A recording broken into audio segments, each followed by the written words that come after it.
بسم الله الرحمن الرحیم. ګرانو کتونکو، امید ساتم چې تاسو به ټیک ټاک یې. الله م خوشحاله آباد ساته او الله م په دغه رمضان المبارک کې نصیبه وګرځوه چې په دغه رمضان المبارک کې تاسو عبادتونه وکړئ، نفلونه وکړئ، خدمتونه وکړئ او د خیر ښېګړې کار وکړئ.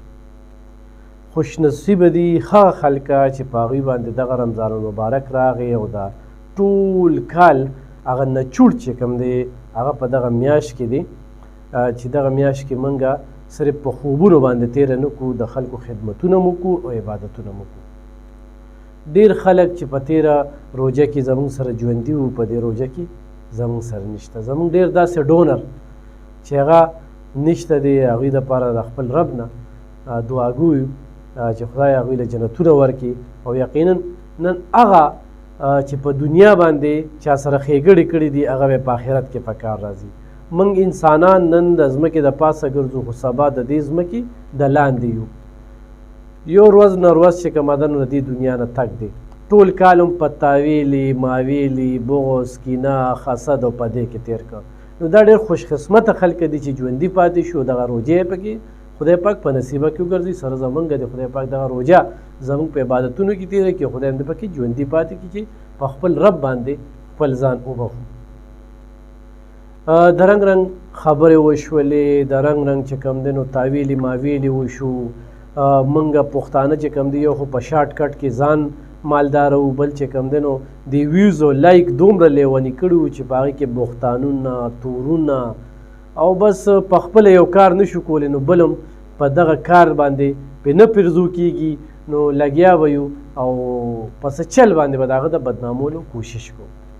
ډېر خلک داسې راوتلي دي چې هغه د ایماني جذبې نه ډېر لرې دي، د دین نه ډېر لرې دي، د هغوی نه خو ګیله نشته دی. خو روغ خلک هم چې کوم دی نو دغه شانتې خلک ځان سره په لار باندې روان کړي او چې څنګه ویل کېږي چې اخري وخت کې به دجال راځي او دجال به چغې وخي او دجال سره به خلکه ملګري کېږي او چې څوک په ایمان باندې مضبوط وي نو هغه به د هغې نه پاتې کېږي. نو الله دې موږ او تاسو په ایمانونو باندې مضبوط پاتې کړي. کتونکو الحمدلله هر کال په شانتې دې کال به موږ خلکو ته پوټ پیکج ورکوو. زه همیشه یو خبره کوم چې نه په چا احسان کوم نه د چا احسان اخلم. معاملات د الله سره ټیکول دي، د انسانانو سره نه. دا ډېر خو ډېر او ډېر زبردست د دې خبرو نه څه نه جوړېږي، خو بیا خو هم حوصله افزایي پکار ده، داد پکار دی او د دغه شانتې څومره چې سوشل ورکران دي او د خیر ښېګړې کار کوي او په مخلصۍ او ایماندارۍ سره کوي، نو هغوی دپاره موږ دعاګو یو او دا خلکو ملاتړ جوړ شي. دې پرې 450 باندې ګوتې غوړي د په تېره میاشت کې چې کوم دی موږ به په 100 او یو په 180 باندې ګوتې غوړي اخیستل.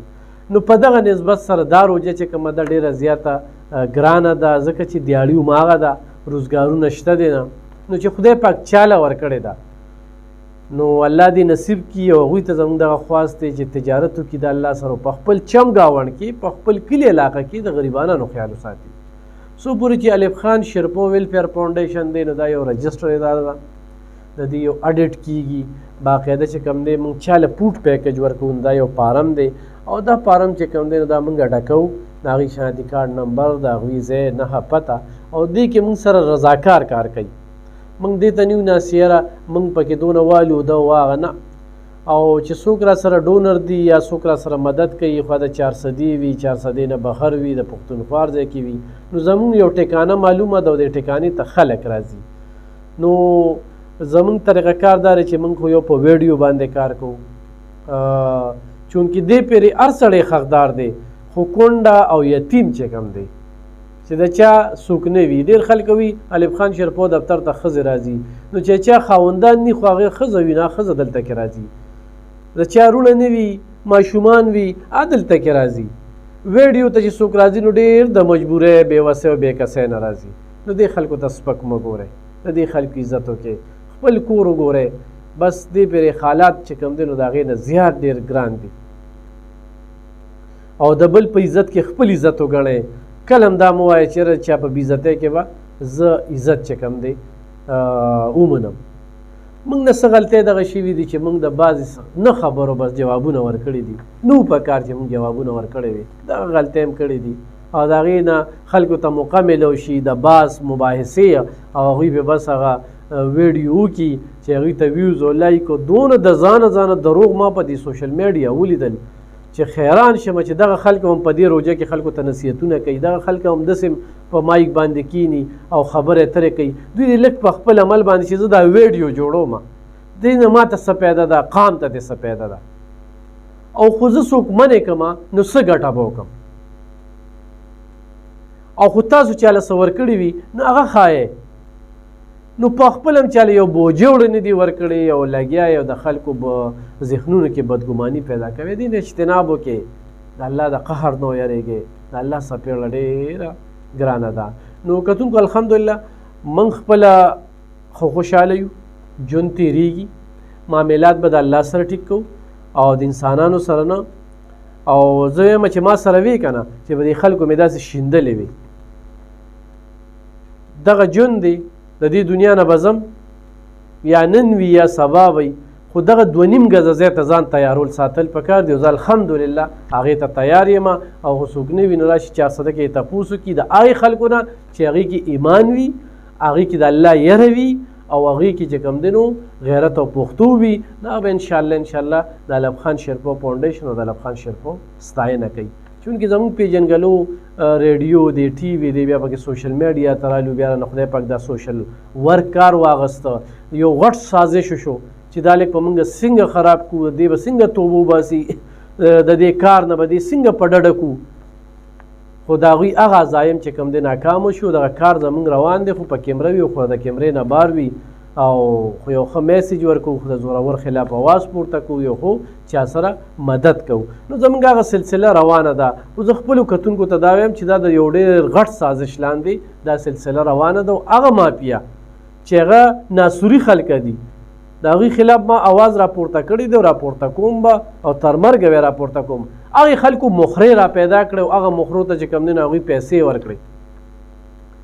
او نن سبا خو دود کا دود او پانی کا پانی، کم خلکو چې خبرې کولې د هغوی عزایم وګوره چې مقاصد یې څه دي، یو نه به تاغستې بل نه به تاغستې، نو د دغې دپاره کار کوي چې یاره زه به څنګه پیسې را پیدا کړم او څنګه به بلیک میل کړم. خو زه یو د الله نه یریږم، د انسانانو نه یریږم چې چاله زه پیسې ورکړم چې به ته چپ شو زما صفتونه کوه. یو د چا په اوږه ټوپک نه ږدم، یو چاته دا ویم نه چې ماله ویډیوګانو کې زه د خپل ځان په خپله ذمهوار یم، او په آخرت کې به خپل جواب زه په خپله ورکوم. نه مې مور ورکوي، نه مې پلار ورکوي، نه مې بچي ورکوي، نه مې ښځه ورکوي، نه مې رونه ورکوي، او نه مې بل رشته دار ورکوي، او نه مې تاسو ورکوئ. نو زه د خپل ځان په خپله ذمهوار یم.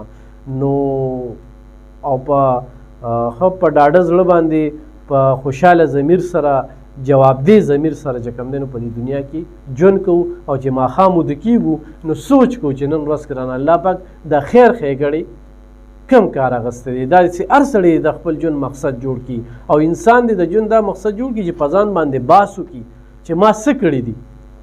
نو الحمدلله زه وسیله جوړ شوی، اواز ما پورته کړی دی. هغې خلکو له د خدای پاک د دې اجر ورکړي، د چا په مرسته او په ملاتړ باندې چې ما دا دومره کورونه، کوارټرې، سلایي مشینونه او ځمکې، پوټ پیکج، علاجونه، تعلیمونه، خیڼ پمپې کړي دي. زه د هغه ټولو خویاندو وروڼو مننه کوم، او د الله نه دعا کوم چې الله ته ول اجر ورکړي، ځکه چې تا سره تجارت کړی دی. پر ورځ په قیامت خو د خلکو د یوې ټکي ذمهوار یم، په دې دنیا یې خو ذمهوار یم. او د دغې د وجې چې زما سره ډونر ډېر په مینه کې لګیا و، بیا د 8 میاشتې زه خپله سیټ ته شوم چې د خلکو رابطې ښه ټیک ټاک را روانې دي. خو د 3 کالو کې چې موږ کومې ویډیوګانې کړي دي، په هره ویډیو کې موږ د خلکو نمبر هم ورکړی دی، او بیا هم د هغې باوجود هم خلکو موږ ته پیسې رالیږلي دي، بیا هم هغوی ته ورکړي دي، او هغوی ورته بیا ټیلیفون کړی چې تاسو ته امانت میلاو شو، میلاو شو، ډېره مننه ده، بس صحیح ده.